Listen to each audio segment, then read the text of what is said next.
السلام علیکم. Welcome to the podcast of Baldi productions. آج کا ہمارا ٹاپک ہے غازہ ایشو.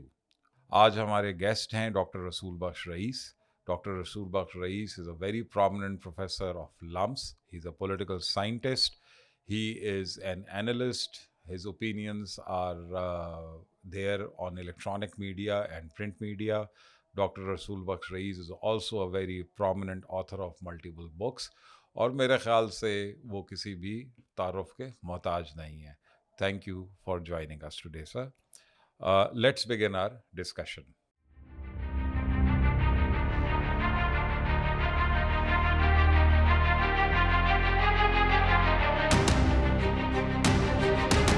السلام علیکم سر. وعلیکم السلام. Thank you very much for joining us on My pleasure. Sir, always a pleasure to have you with us, with me personally. Just to start with, sir,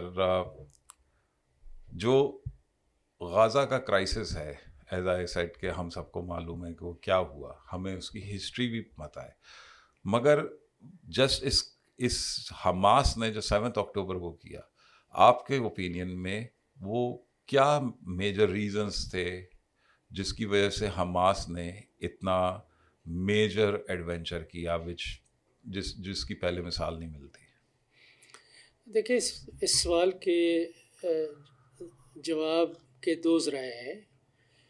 ایک تو وہ ہیں جو حماس کے رہنما اس کارروائی کے بارے میں کہہ رہے ہیں. دوسرا ذریعہ وہ مبصر ہیں جو مشرق وسطیٰ کی تاریخ کو, سیاست کو, جو پالیٹکس کو, جنگوں کو سمجھتے ہیں اور اس کے بارے میں لکھتے رہے ہیں اور بات کرتے رہے ہیں. تو دونوں کو ہم نے دیکھنا ہوگا کہ پہلے تو ہم حماس کا جو جواز ہے حملے کا وہ ہم دیکھتے ہیں وہ کیا ہے. لیکن اس کو دیکھنے کے لیے ایک اور بات بھی بڑی ضروری ہے کہ ہمیں سمجھنا چاہیے کہ اس وقت ایک مقبوضہ اور محکوم قوم جو فلسطینی ہے وہ آپس میں تقسیم ہے. مغربی کنارے میں تو فلسطینین اتھارٹی ہے جو ریاست نہیں ہے, بلکہ آپ یہ سمجھ لیں کہ ایک میونسپلٹی ہے اور اس کو داخلی طور پہ کچھ اختیار ہیں, لیکن اتنا بھی نہیں ہے کہ جہاں تک کہ اسرائیل کی سلامتی اور سیکیورٹی ہے اس کے لحاظ سے بھی انہوں نے کچھ فرائض اپنے ذمہ لیے ہوئے ہیں. دوسری طرف حماس ہے, کیونکہ جب انتخابات ہوئے تھے تو حماس کو کافی مقبولیت حاصل ہوئی تھی, اور چارٹر اس کا جو پہلے تھا اس میں اگرچہ تبدیلی ہے یہ بات ہے, وہ یہ تھا کہ جو یاسر عرفات صاحب نے اور PLO نے اسرائیل کے ساتھ معاہدہ کیا, ہمیں وہ قابل قبول نہیں ہے کہ ہم 2 ریاستیں نہیں چاہتے, ہم صرف ایک جمہوری ریاست فلسطین میں چاہتے ہیں. جس کا مطلب یہ نہیں ہے کہ وہاں پہ جو یہودی آباد کار ہیں جہاں سے بھی لائے گئے ہیں یا آئے ہیں ہم ان کو نکال کے سمندر میں تو نہیں پھینکنا چاہتے, وہ رہ سکتے ہیں. یہ ایک میں سمجھتا ہوں کہ یہ پرانا ایک نظریہ تھا. میں تو ذاتی طور پر ابھی تک اسی کو جائز, تاریخی طور پر, اخلاقی طور پر میں اس کو جائز سمجھتا ہوں. لیکن وہاں پہ جو بعد میں جو تبدیلیاں آئی ہیں اور خصوص طور پہ جو PLO کے نقطہ نظر میں جو تبدیلی آئی اس سے کافی لوگوں نے اختلاف کیا, PLO کے اندر بھی اور باہر بھی, اور یہ اختلاف ہم نے وہاں بھی دیکھا جو حماس کی صورت میں نکل کے آیا. حماس کو بھی سمجھنے کی ضرورت ہے کہ حماس نظریاتی طور پر, سیاسی طور پر اس کا پس منظر کیا ہے اور اس کی کیا حیثیت ہے. یہ بیسیکلی جو اخوان المسلمین ہے ان کی ایک شاخ ہے فلسطینیوں میں. جو شیخ یاسین صاحب تھے وہ ان کے بانی سمجھے جاتے ہیں نظریاتی طور پر. تو ان کی ایک سوچ جو ایک مین سٹریم نیشنلسٹ فلسطینین مزاحمت یا ریزسٹنس تھی, اس کے مقابلے میں یہ ان کی سوچ ہمیشہ سے مختلف رہی ہے. تو غزہ میں ہم نے دیکھا کہ انہوں نے حکومت بنائی، وہاں پہ ان کی حکومت ہے، اور مغربی کنارے میں فلسطینین اتھارٹی کی ہے، اور یہاں تک کہ ایک دوسرے کے ساتھ ان کی بول چال تک نہیں ہے۔ تو ایک یہ جو اندرونی ایک ڈویژن ہے، کمزوری ہے، اس کو بھی سامنے رکھنا ہوگا۔ اب آتے ہیں کہ جو وعدے اسرائیلیوں نے کیے تھے دو ریاستوں کے قیام کے سلسلے میں، کئی معاہدے ہوئے، 2 state solutions. 2 اسٹیٹ سلوشن، اس کی طرف آنے میں اب تقریباً 30 سال ہونے کو ہے، جب وہ کیمپ ڈیوڈ اکارڈز ہوئے تھے، اور وہاں پہ یاسر عرفات صاحب گئے اور اسحاق رابن سے ان کی ملاقات ہوئی، سب کچھ ہوا۔ اس کے بعد سے آپ دیکھیں 30 سال میں ہوا کیا ہے، کیا کیا کیا ہم آگے بڑھے ہیں یا وہ آگے بڑھے ہیں، جس سے یہ کم از کم فلسطینیوں کو یہ یقین ہو جائے کہ 2 ریاستیں قائم ہو رہی ہیں۔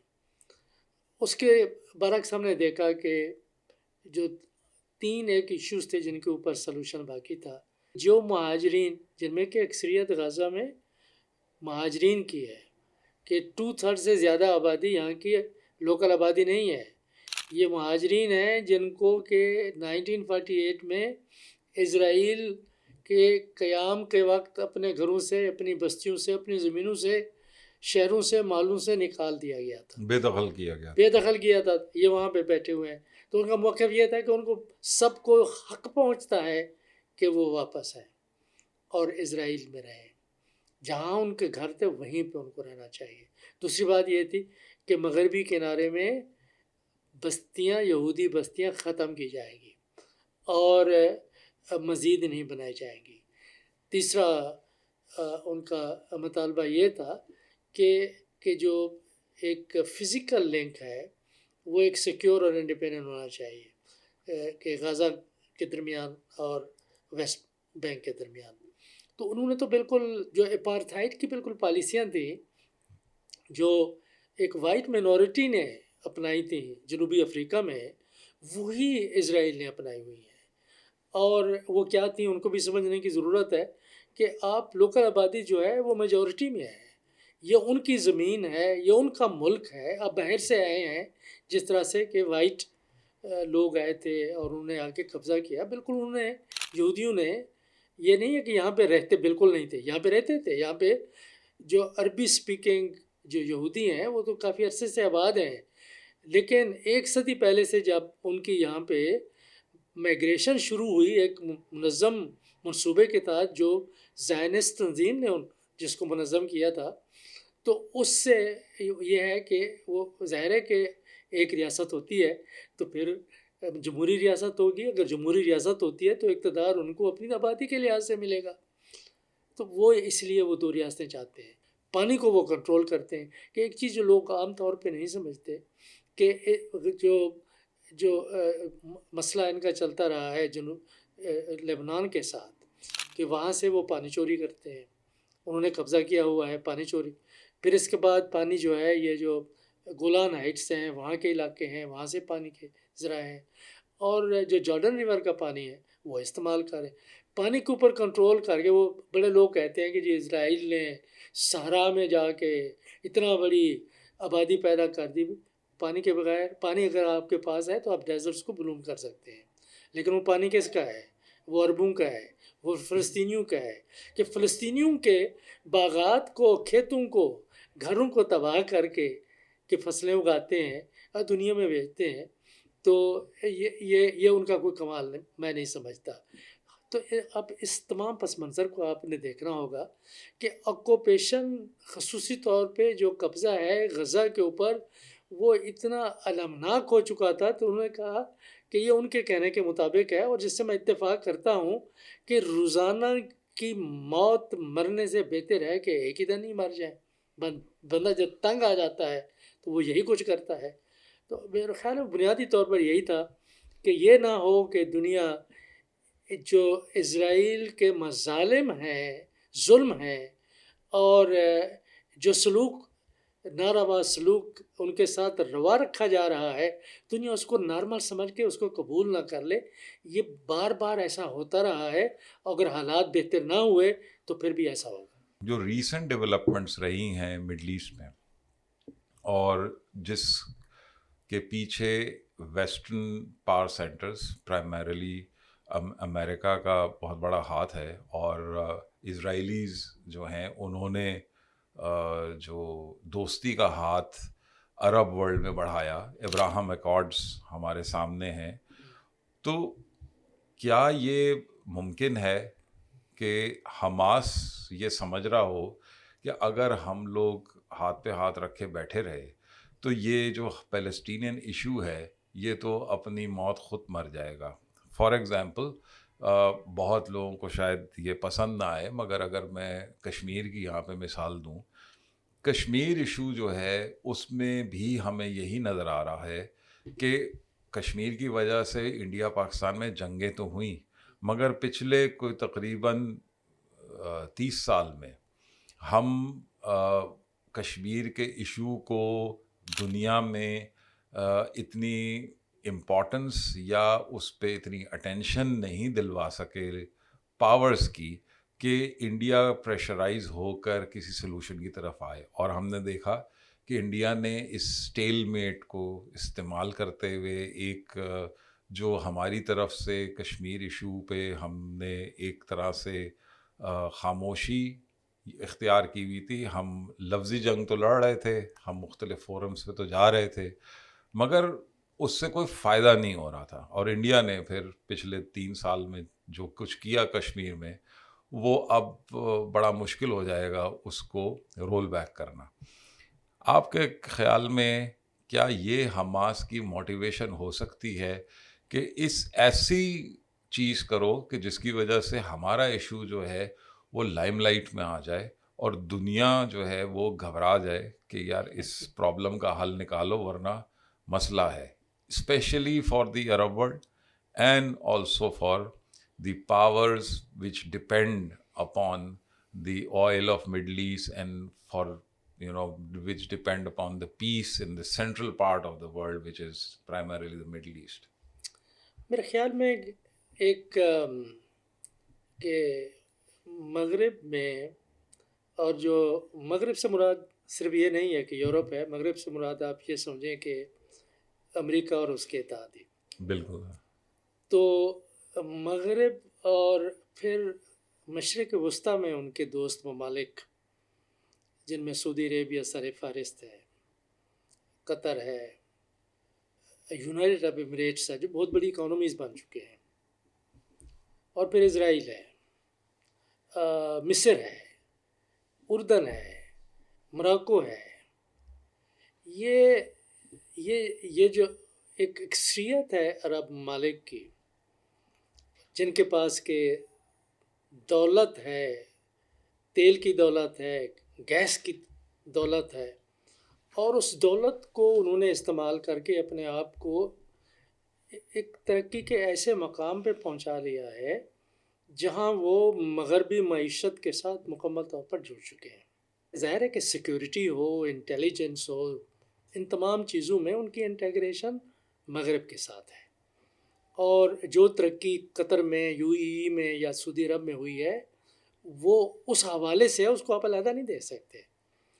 تو انہوں نے ایک ایسے مقام پہ پہنچے جو انہوں نے جو مغرب اور مغرب ممالک کے اتحادی، کہ اب ہم یہ جو ایران اور اس کے جو اتحادی ہیں اس علاقے میں، ان کے خلاف ہمارا پلڑا ہر صورت میں بھاری ہے.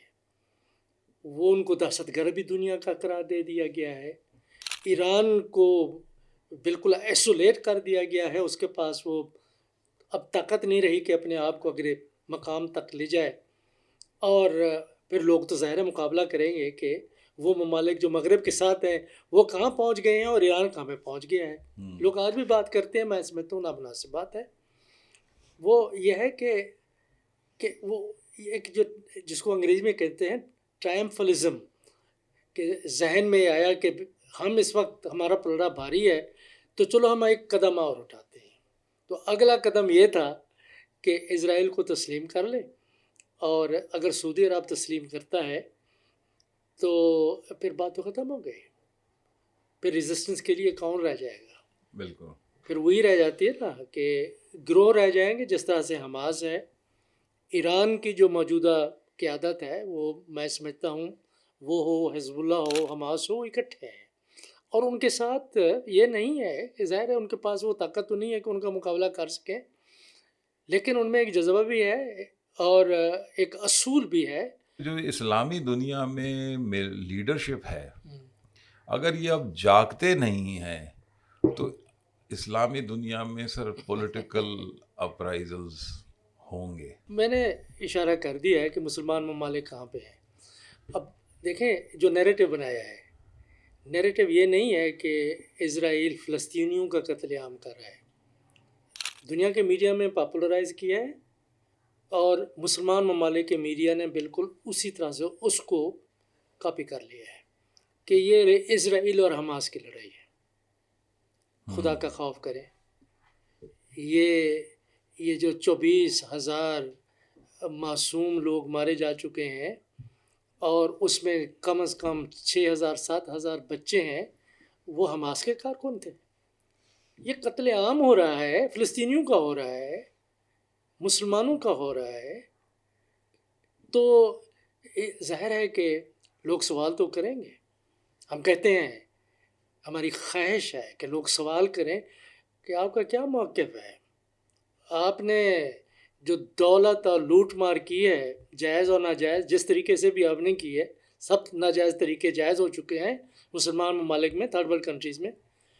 تو رکھتے کہاں پہ ہیں؟ کہاں پہ آپ نے چھپائی ہے یہ دولت؟ تو کیوں نہیں آواز اٹھاتے؟ آواز اس لیے نہیں اٹھاتے کہ یہ لوگ نہ غیرت، نہ عزت، نہ احترام، نہ انسانیت، نہ اسلام کو سمجھتے ہیں. بات بے شک اسلام کی کرتے رہیں، مذہب کی کرتے رہیں. اگر اسلام اور مذہب کو سمجھنا ہے تو مسلمانوں کا اس طریقے سے 21 سینچری کہ 2024 میں یہ قتل عام ہو، نسل کشی ہو، اور آپ کی اس طریقے سے خاموشی اور اس طرح سے کہ بیانے. اور انٹرنیشنل کورٹ آف جسٹس میں ایک غیر مسلم قوم جائے فلسطینیوں کا اور مسلمانوں کا کیس لڑنے کے لیے، اور مسلمان سارے خاموش ہو. سر یہاں پر ہم تو اسلامی کر سکتے ہیں. بالکل کرنا اور چاہیے اور سر. اور اور یہ جو درباری ہیں، امریکہ کے درباری اور مغربی دنیا کے درباری، اور یہ جو ہماری لوٹی ہے دولت ہے اس کے پجاری، آگے اور دو بات نہیں میں زیادہ کرنا چاہتا. یہ لوگ یہ تو مطلب جس طرح بھوسا ہے، اس میں انسانیت نہ ہو تو ضمیر نہ ہو تو بھوسا ہی ہے نا. آج اگر ہم دیکھیں تو ہمیں شاید نظر آ رہا ہے کہ یہ سب اسلامی دنیا میں جو میجر اسٹرانگ ممالک ہیں، یہ سارے ان کی گورنمنٹس، ان کی leadership, they are pretty secure. نظر یہی آ رہا ہے. جو مشرق وسطی مڈل ایسٹ میں ایک رپروچما ہوا اسرائیل اور عرب کنٹریز کے درمیان، اور اس رپروچما میں ایکسپینشن شروع ہوئیں. بہت تیزی سے وہ ریلیشن شپس جو تھے اسپیشلی یو اے ای کے ساتھ اسرائیل کے بڑھے. اس کے ساتھ چائنا کی جو ایک پریزنس ہے، economic presence with in the middle east, اس کی اسٹرینتھ بھی امریکنس کو نظر آ رہی تھی. ڈی اسٹیبلائز کرنا گلوبل سینٹر کو، which is primarily middle east, and at the expense of what.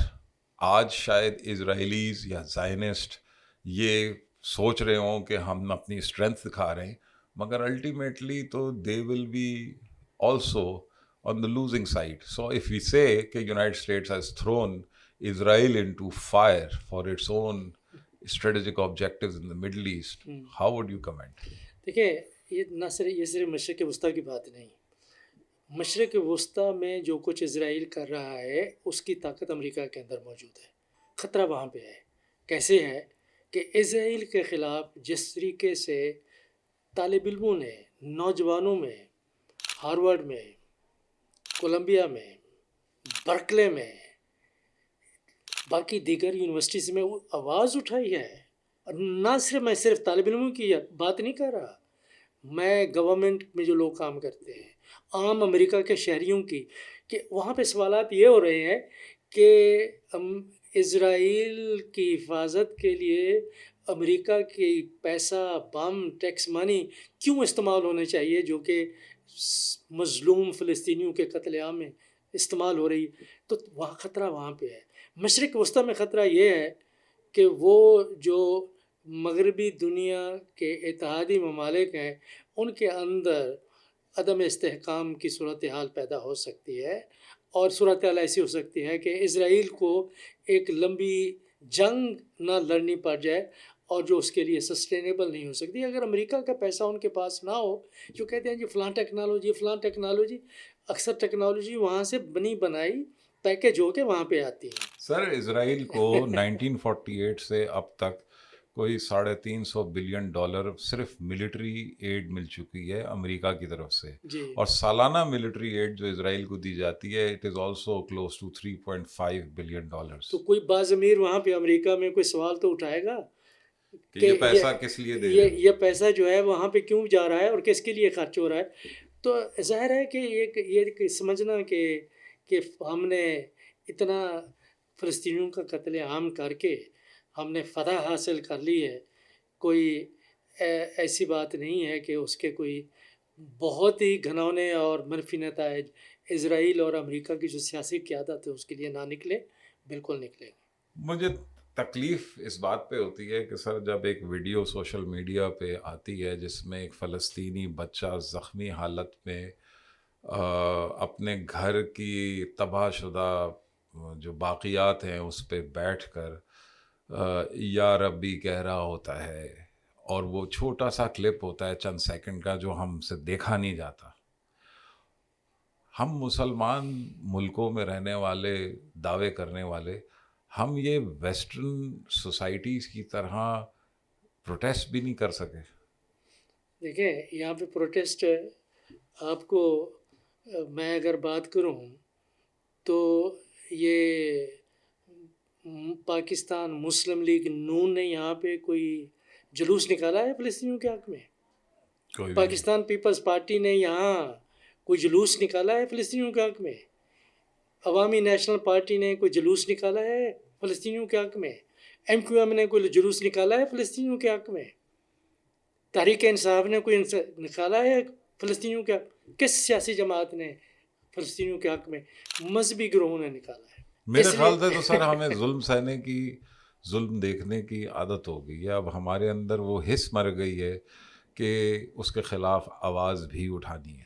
پھر اس کا مطلب یہی ہے کہ غلامی مکمل طور پر ہمارے اوپر چھا چکی ہے، آزادی ایک جذبہ تک نہیں رہا، اور ہم صرف یہ سوچتے ہیں کہ آج کھانا کہاں کھانا ہے، کھانا کیا کھانا ہے، ٹی وی کا پروگرام کیا دیکھنا ہے، کس سے ملنے کے لیے جانا ہے۔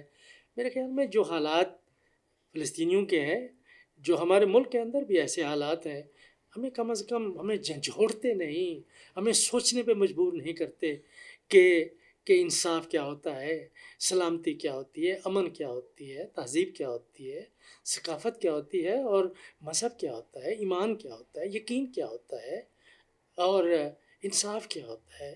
کہ اگر ان چیزوں کے بارے میں بھول کے ہم اپنی زندگی کے اوپر صرف توجہ دیں تو پھر وہ انسانیت تو ختم ہو جاتی ہے، باقی صرف وہ ایک وجود سا رہ جاتا ہے، اور اس وجود کی تسلی صرف کھانے تک، سونے تک، اٹھنے تک، بیٹھنے تک۔ میں سمجھتا ہوں کہ یہ اپنے آپ کی نفی ہے، اور خدا نہ کرے کہ ایسا موقع ہمارے اوپر آئے یا مسلمانوں کے اوپر آئے۔ اگر آئے گا تو ہم نواخوانی کریں گے کہ کم از کم جاگیں تو صحیح، دیکھیں تو صحیح، جو حالات ہیں ان کو سمجھیں تو صحیح، اس کے مطابق اپنی زندگی کو ترتیب دیں۔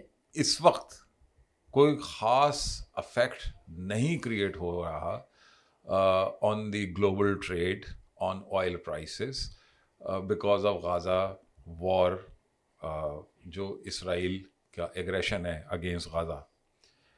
ہاؤ ایور حوتیوں کا جو ریئیکشن یا حوتیوں کا جو رسپانس آیا at Bab el Mandeb which is the mouth of Red Sea, Indian Ocean سے جب یا عربین سی سے آپ انٹر ہوں ریڈ سی میں، تو باب مندب پہ جو انہوں نے کہا کہ کوئی ایسا جہاز پانی کا جو کہ اسرائیل کے فلیگ کے ساتھ یا اسرائیل کے ساتھ تجارت ملوث ہے ہم اس کو ٹارگٹ کریں گے. اس کے رسپانس نے امریکنز نے ملٹری بیسز نیول بیسز یمن کے جو ہوتی کنٹرول میں ہیں ان کو ٹارگٹ کیا. اس کے خلاف ایک کولیشن بھی بن گیا to keep it open. However جو اکانومسٹ ہیں ایکسپرٹس ہیں وہ یہ کہتے ہیں کہ پہلے یوکرین وار کی وجہ سے جو ریکوری تھی جیو اکنامکس کی especially in the developed world وہ ڈیلے ہو گئی جو کہ کووڈ کی وجہ سے تھی. اب یہ کرائسس جو آ گیا ہے وہ فردر ڈیلے ہو جائے گی. پہلے وہ ایکسپیکٹ کر رہے تھے کہ مارچ 2024 میں جو ڈیولپڈ ورلڈ ہے یونائٹڈ اسٹیٹس اور ویسٹرن یورپ وہ وہاں پہ انفلیشن نیچے جائے گی, وہاں پر پرچیزنگ پاور بڑھے گی اور امپورٹس ان کی بڑھیں گی. ان کی امپورٹس بڑھیں گی تو ڈیولپنگ ورلڈ کی ایکسپورٹس بڑھے گی. تو یہ سائیکل جو ہے وہ امپروو ہوگا. مگر اس غزہ کرائسس کی وجہ سے وہ فردر ڈیلے ہو گیا. دوسری بات وہ یہ کر رہے ہیں کہ جو economic cost in terms of billions of dollars calculate کی جاتی ہے وہ اپنی جگہ ہے, بٹ ایک اسٹیٹمنٹ بڑی رسپانسبل اسٹیٹمنٹ آئی کہ جی اگر یہ کنٹینیو کرتا ہے پرسسٹ کرتا ہے اور ریڈ سی کے اندر بھی کوئی کرائسس ہوتا ہے تو اس وقت جو کروڈ آئل کی قیمت ہے $84 بیرل وہ $150 پر بیرل پہ چلی جائے گی.